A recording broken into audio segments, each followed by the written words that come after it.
Roy, ano na? Katapusan na pero hindi nyo pa rin nababayaran ang utang nyo sa tindahan ko. Sabi ng isang matandang babae kay Roy. Aba, kung wala kayong pambayad, huwag kayong mangutang. Gusto nyo pa akong idamay sa kahirapan ng pamilya nyo? Hindi sumagot si Roy at kumuha na lang ng 100 sa kinita niya. Iniabot niya ito sa matandang babae bago maglakad palayo. Sanay na si Roy sa pangmamaliit ng mga ito. Hindi na bago sa kanya na ganito sila kutsain ng mga tao sa lugar nila. Sanay na si Roy kaya hindi na lamang niya ito pinansin. Nay, nandito na po ako. Masiglang sabi ni Roy sa kanyang ina na makauwi siya. Nay, may dala akong manok, kaya masarap ang ulam natin. Salamat anak. Tugon ng ina ni Roy. Ina at isang kapatid na lamang ang kasama ni Roy sa buhay. Ang ama kasi ni Roy ay pumanaw na dahil tinangay ito ng malakas na alon. Tumigil si Roy sa pag-aaral kahit gusto niya mag-aral para lamang mabuhay ang kanyang ina at kapatid. Ang ina ni Roy ay hindi makapagtrabaho dahil sa sakit nito sa puso. Ang kapatid naman ni Roy ay pinag-aaral niya. Wow! Sarap ng ulam! Sabi ng kapatid ni Roy na si Raul. Thank you kuya! Isang mangingisda si Roy at minsan ay rumarakit siyang kargador sa palengke.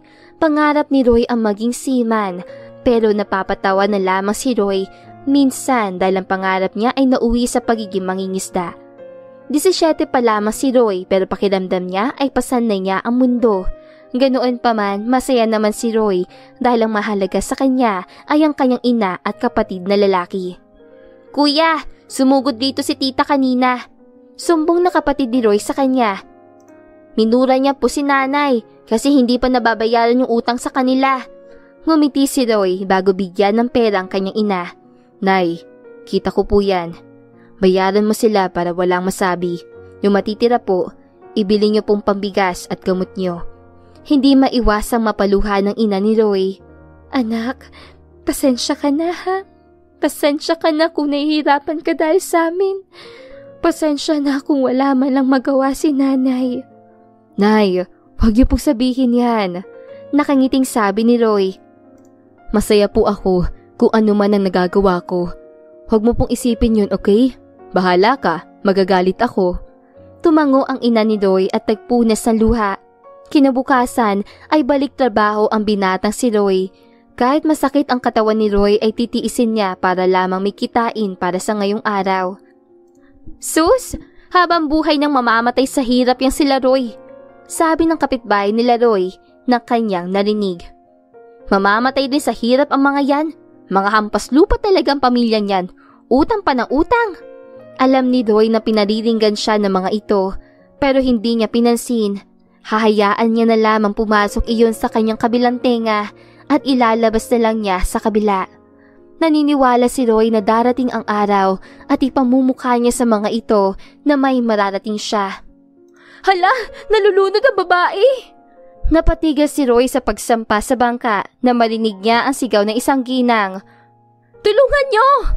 Agad binitawan ni Roy ang dalang lambat at mabilis na lumapit sa dalagang nalulunod.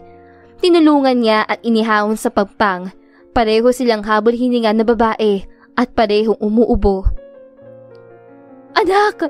Lumapit ang mag-asawa sa dalaga. Ayos ka lang ba? Alalang tanong ng isang ginang sa dalaga.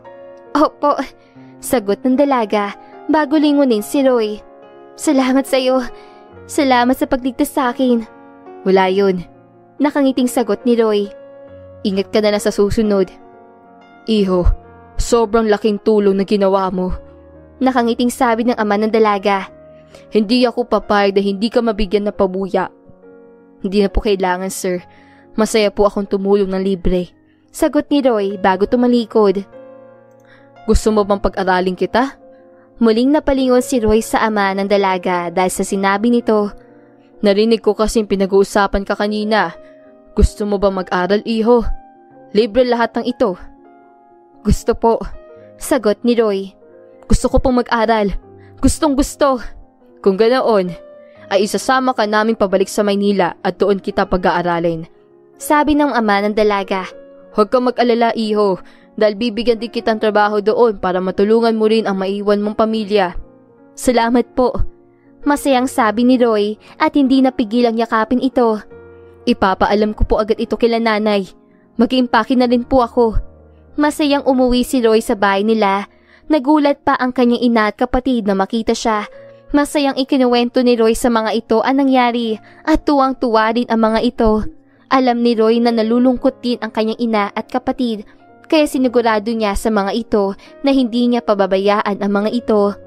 Mag-iingat ka doon, Roy, sabi ng ina ni Roy bago siya yakapin. Kapag hindi mo na kaya, nandito lang ako palagi. Opo, tugon ni Roy. Dumating ang araw na pag-alis si Roy. Emosyonal ang kanyang ina at kapatid na sinamahan siya. Hindi rin nawala ang mga tao sa isla na masasakit na salita pa rin ang binibitawan sa kanya at pamilya niya. Kagaya ng dati, hindi nagalit si Roy at gagawin niya pang inspirasyon ang mga sinasabi ng mga ito dahil pagbalik niya sa isla ay successful na siya. Ipapakita niya sa mga ito na may mararating siya sa buhay at hindi sila mamamatay na mahirap. Hindi naging madali kay Roy ang mga unang araw niya sa Maynila dahil naninibago pa siya. Madalas din siyang maiyak sa gabi habang kausap ang kanyang ina at kapatid dahil sobrang miss na miss niya mga ito. Gusto ni Roy na bumalik na lamang sa mga ito pero alam niya hindi pwede dahil may pangako siya sa mga ito. Tinupad ng ama ng dalagang sinabi nito. Pinag-aral siya nito sa magandang eskwelahan kung saan nag-aaral ang anak nito. Tuwing uwian naman ay diretso si Roy sa fast food restaurant na mag-asawang tumulong sa kanya dahil isa siyang waiter doon. Nay, maayos po ako rito. Kausap ni Roy sa ina. Pumuputi na nga ako eh. Huwag ka pong mag-alala sa akin, okay? Mag-iingat ka palagi, anak. Tugon ng kanyang ina. Graduate si Roy ng grade 10 bilang first honor. Masaya si Roy, ngunit may lungkot din. Dahil hindi nakadalaw ang kanyang ina at kapatid. Ang ina ng dalaga ang nagsabit ng kanyang medalya. Congratulations, Roy. Nakangiting sabi ng ginang. Nakaka-proud ka. Kahit pinag-aaral lang siya ng mga ito, ramdam ni Roy na anak ang turing sa kanya ng mga ito.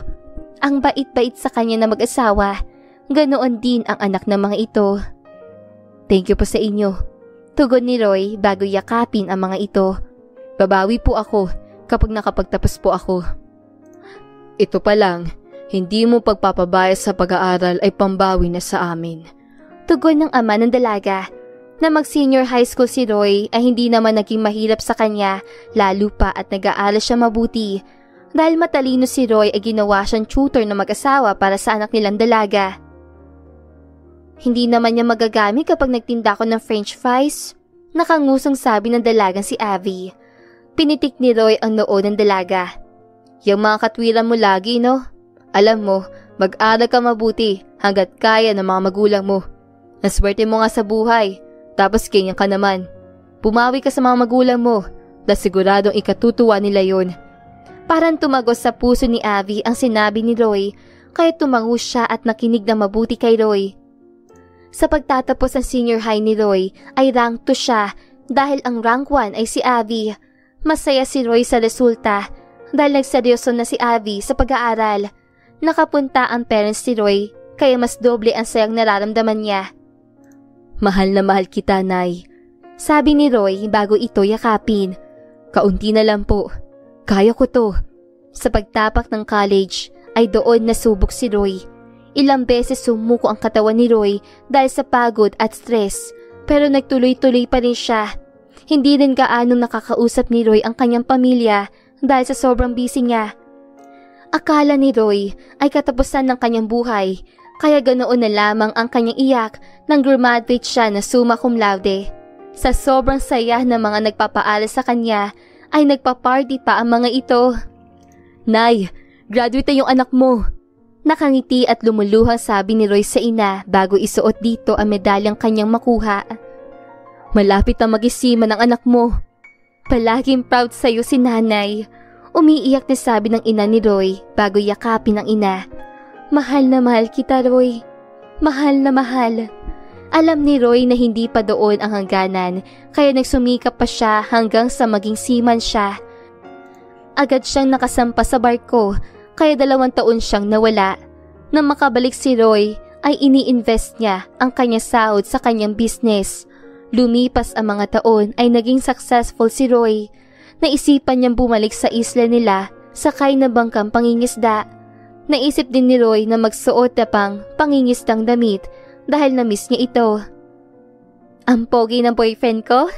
Nakangiting sabi ni Abby. Ang ganda ng girlfriend ko. Tugon ni Roy.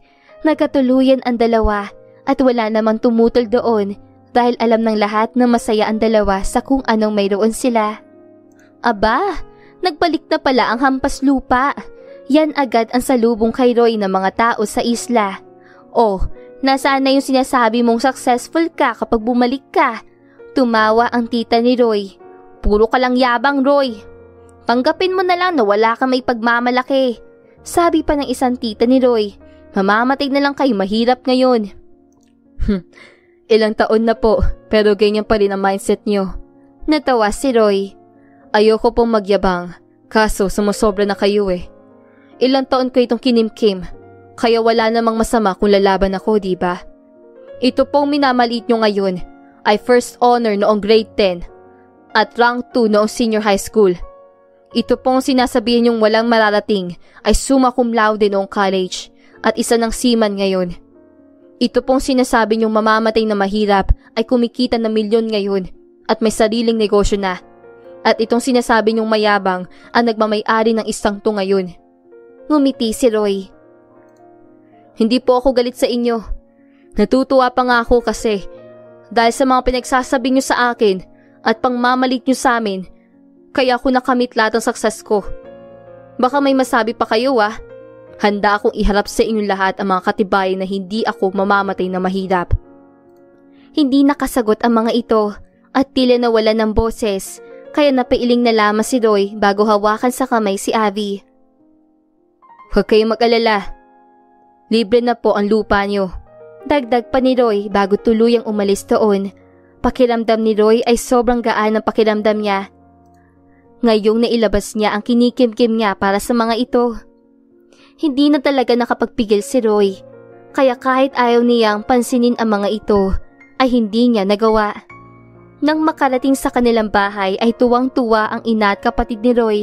Kinuwento ni Abby sa mga ito ang nangyari kanina, kaya natawa na lang si Roy. Deserve nila yun, sabi ni Raul. Ako naman ang susunod na gagraduate ng college at ipamumuka ako sa kanila na magiging successful din ako. Raul, ayaw ni Kuya yung sobrang mayabang ah. Be humble lang palagi. Nakangiting sabi ni Roy sa kapatid na tumangulang. Ang bait-bait naman ng boyfriend ko, sabi ni Abby bago ito lapitan. Kaya sobrang mahal ko eh. Ganun talaga, tugon ni Roy. Sabi nga sa kasabihan, the best way of revenge is success. Huwag kang gumanti.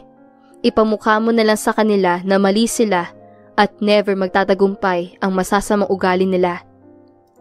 Lalo pang patutunayan ni Roy sa mga taong nangmamata sa kanila na mali ang mga ito at hindi lang yun ang kanyang kayang gawin. Deadman lang ang palagi si Roy at lalo lang pagyayamanin ang kanyang sarili. At dito na nga po nagtatapos ang magandang kwento ito. Maraming salamat mga kakwentuhan! Huwag niyong kalimutang mag-like at subscribe at pindutin na rin ang notification bell para lagi kayong updated sa ating kwentuhan. Hanggang sa muli, paalam!